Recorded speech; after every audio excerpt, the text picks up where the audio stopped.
আমি যেখানে পড়ি মানে আমাদের প্রতিষ্ঠান থেকে আমাদেরকে ট্যুরে নিয়ে গিয়েছিল। আর এখানকার ট্যুর গুলা কেমন হয় সেটার একটা কমপ্লিট ধারণা এই ভিডিওতে হয়তো বা পাবেন। আর ভ্রমণের এক সপ্তাহ আগেই তারা আমাদেরকে ভ্রমণের শিডিউলটা দিয়ে দিয়েছিল যে কোন সময় কি করতে হবে। সেই অনুযায়ী সকাল 7টা বাজে আমি, শুভ ভাই এবং গোসান একসাথে আমাদের বাসা থেকে বের হয়ে গিয়েছি। আর গোসান হচ্ছে আমাদের পাশের অ্যাপার্টমেন্টেই থাকে আর বাড়ি চায় না আর কি। আমরা সঠিক সময় বাসে উঠেছিলাম আর বাসও সঠিক সময় ছেড়ে দিয়েছিল। একটু আগেই বলছিলাম যে ভ্রমণের এক সপ্তাহ আগে কিন্তু তারা পুরো ভ্রমণের শিডিউলটা আমাদেরকে দিয়ে দিয়েছিল।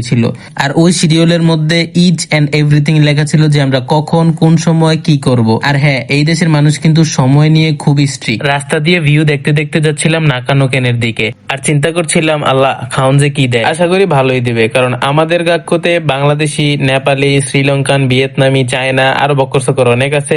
সবাই তো আর হালাল খাবার খায় না। যদিও আমাদের প্রতিষ্ঠান থেকে আমাদেরকে কনফার্মেশন করা হয়েছিল যে হালাল খাবার দেওয়া হবে খাবার হিসেবে। আমরা সঠিক সময় আমাদের হোটেলে পৌঁছে গিয়েছিলাম। হোটেলে পৌঁছানোর পর চেক ইন করে আমরা আমাদের রুমে চলে গেলাম। চিন্তা করছিলাম এখানকার হোটেলের রুমগুলো কেমন হয়। আর ভেতরে ঢোকার পর পুরো একটা জাপানিজ হাউসের মতো স্টাইল। আর বাই ভিউজ এক কথায় অসাধারণ। আমরা বাঙালিরা তুলনামূলক একটু লাকি ছিলাম, কারণ আমাদের রুম থেকে উইন্ডো খুললে যে একটা ভিউ দেখা যায়, আহারে। রুমে ঢোকার পর প্রায় 10 মিনিট এই ভিউর দিকে আমরা তাকিয়েছিলাম। তারপর হঠাৎ মনে পড়লো আমাদের শিডিউলের কথা। ভাই শিডিউলে কিন্তু লেখা ছিল চেক ইন এর 15 মিনিট পরে আমাদের ক্লাস শুরু হবে। হ্যাঁ, ক্লাস। ভ্রমণে গিয়ে যা বুঝলাম এখানকার ভ্রমণগুলি ঘোরাঘুরির চেয়ে বেশি হয় ক্লাস। আমরা মূলত 1 রাত 2 দিনের জন্য গিয়েছিলাম আর এই 1 রাত 2 দিনের মধ্যে আমাদের টোটাল ক্লাস হয়েছিল 8। হ্যাঁ ভাই, এখন অলরেডি রাত হয়ে গেছে। 2টা ক্লাস কমপ্লিট করার পর এখন আমাদেরকে আরেকটা ক্লাস নিচ্ছে। আর এই ক্লাস কি সম্পর্কে ছিল সেটা নাই বলে আমরা নিজেরাই সেখানে হতভম্ব হয়ে গিয়েছিলাম। আমাদেরকে মনে হচ্ছিল আমরাই পাগল, বাকি সবাই ভালো এখানে। এই যে বললাম রাত হয়ে গেল।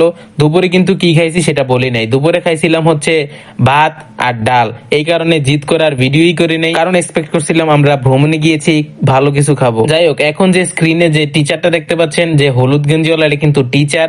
আর উনি আমাদের জাপানের কিছু নিয়ম কানুন শিখাচ্ছে। আর ওই যে বললাম মনে হচ্ছে আমরাই পাগল, বাকি সবাই ভালো। আমরা এই বাঙালিরা 4 জন তার কাহিনী দেখছিলাম। এই লম্বা জার্নি শেষ করে 4টা ক্লাস করে তারপর আবার 15 মিনিটের ব্রেক পেলাম। ব্রেকে রুমে আসলাম, আবার সেই ভিউ দেখলাম, কারণ আমাদের রুম থেকে এই ভিউটাই দেখা যায়। যেহেতু হোটেল রুম, সেখানে সবকিছু চেক করতে হবে। তাই শুভ ভাই লাগাই দিল টিভি। আর টিভি লাগানোর পরে দেখি আরো পাগল, নিজের এখন পাগলই মনে হচ্ছে। রাতের খাবারের জন্য আমরা হোটেলের লবিতে গিয়ে বসছিলাম। আমাদের হোটেলের লবিটা ছিল কিন্তু 1 নাম্বার। হোটেলের লবি ভেন্ডিং মেশিন দিয়ে ভরা ছিল। এখানে ভেন্ডিং মেশিন সব জায়গায় থাকে, তাই বলে হোটেলের লবিতে। সারাদিনের জার্নি, দুপুরের খাবারের খারাপ এক্সপিরিয়েন্স, 3টা ক্লাস। তারপর যখন রাতে আসি, এসে রাতের খাবার দেখে মনটা ঠান্ডা হয়ে গেছে। রাতের খাবারটা ছিল আমাদের জন্য সম্পূর্ণ নতুন একটা ডিশ, যেটা জীবনেও চোখেও দেই নাই। আসলে ঠিক এমন কিছুই এক্সপিরিয়েন্স করার জন্য আশা করছিলাম দুপুরেও, কিন্তু দুপুরে যখন ডাইলার বা মন্ডা বাইঙ্গা চুরমার হয়ে গেছে, কারণ এরপর আমার 3টা ক্লাস করতে হয়েছে। যাই হোক, আমাদের সামনে ছিল 2টা ডিশ। একটা হচ্ছে আমাদের সামনে ভাত, আর একটা হচ্ছে আমাদের সামনে রেডি হয়েছিল স্যুপ। কাঁচা স্যুপ রেডি হয়েছিল আমাদের সামনে, আর স্যুপটা কিন্তু জোস ছিল। তারপর রাতের খাবার শেষ করে আরো 4টা ক্লাস করে রুমে আসার পরে ঘুমানোর পরে এখন সকালবেলা ওঠার পর যখন নিজের সামনে এমন একটা ভিউ। আসলে এখানে প্রত্যেকটা গাছের কালার ভিন্ন, মানে গাছের পাতার রং, গাছের রং সবই ভিন্ন। শিডিউলের টাইম অনুযায়ী আমরা সকালে আবার নাস্তা করার জন্য চলে এসেছিলাম। আর নাস্তার মধ্যে ছিল হচ্ছে ভাতের সাথে কিছু ফ্রুটস, ভেজিটেবলস, আবিজাবি। রাতের খাবারটা দেখা যেমন খুশি হয়েছিলাম, সকালের খাবারটা দেখা ঠিক সেম খুশি হয়েছি। পর্যায়ে আমি কিন্তু মনে করছিলাম ভ্রমণে আসলাম নাকি এখানে জাপানি খাবার রিভিউ করতে আসলাম। ঠিক 1.5 দিন পরে আমাদেরকে আমাদের হোটেল থেকে বের করছে আমাদের প্রতিষ্ঠানের লোকজনের। হোটেল থেকে বের করে আমাদেরকে গাড়ি দিয়ে নিয়ে এসেছিল একটা ফুটবল গ্রাউন্ডে, মানে একটা এলাকার মধ্যে। খুব বেশি এক্সাইটেড ছিল, কারণ ভ্রমণে আসছে, সবার মাইন্ড ছিল ভ্রমণ, কিন্তু আমাদেরকে হোটেল থেকে বের করেছিল ভ্রমণে আসার 1.5 দিন পর। ক্লাস করাতে করাতে কাইট কইরা দিছিল আমাদেরকে মাঠে সাইরা যাতে ফুটবল খেলে। আরে ভাই, ফুটবল কেউ খেলে নাকি? ক্রিকেট দিত, একটা কাজে দিত, তাও কিছু করার ছিল না। আমরা ফুটবলই খেলছিলাম।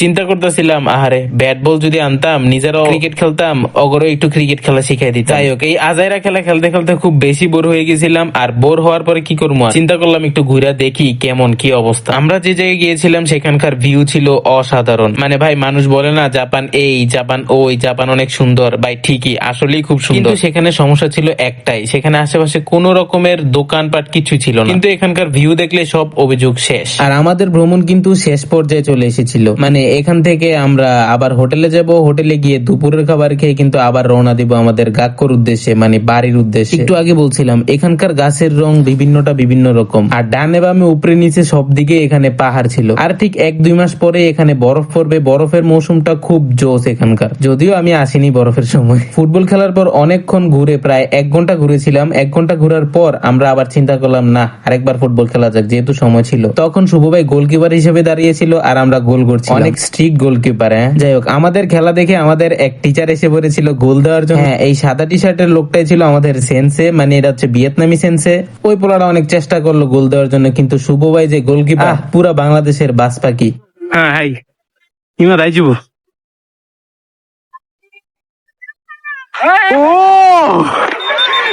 ইয়ো আমার তো কি জন্য আরে শুভ ভাইয়ের এত প্রশংসা করলাম, শেষমেশ দাঁত তো সান আইসা শুভ ভাইকে গোলটা দিয়েই দিল। যাই হোক, তারপর সবাই একটা গ্রুপ ফটো তুলছিলাম। গ্রুপ ফটো তোলার পরে আমরা আস্তে আস্তে বাসায় চলে আসছি, মানে হোটেলে। আর ভাই হোটেলে আইসা দেখি দুপুরের খাবার দিছে biryani, literally biryani, each and everyone সব ডেরে বিরিয়ানি দিছে, চাইনিজ, ভিয়েতনামি, বাংলাদেশি, মঙ্গোলিয়া, সবাই রে। আর এইটা দেখার পর বুঝলাম যে বিরিয়ানি আসলে বাংলাদেশ না, ওয়ার্ল্ড ওয়াইড পপুলার। আর আমার পাশে শুভ ভাই এটা দেখে পুরা গর্বে গর্ভবতী হয়ে গিয়েছিল। তারপর আর কি, বাসে উঠলাম, এখানকার সৌন্দর্য দেখতে দেখতে আবার ব্যাক টু টোকিও। প্রথম দিনের দুপুরের খাবার বাদে খাবার নিয়ে আমার আর কোনো অভিযোগ ছিল না। আবার সেম, আমি শুভ ভাই গোসান একসাথে বাসায় চলে আসলাম। আর ওই যে আমাদের পাশের অ্যাপার্টমেন্টেই গোসান থাকে। That's very amazing. ওইসি ও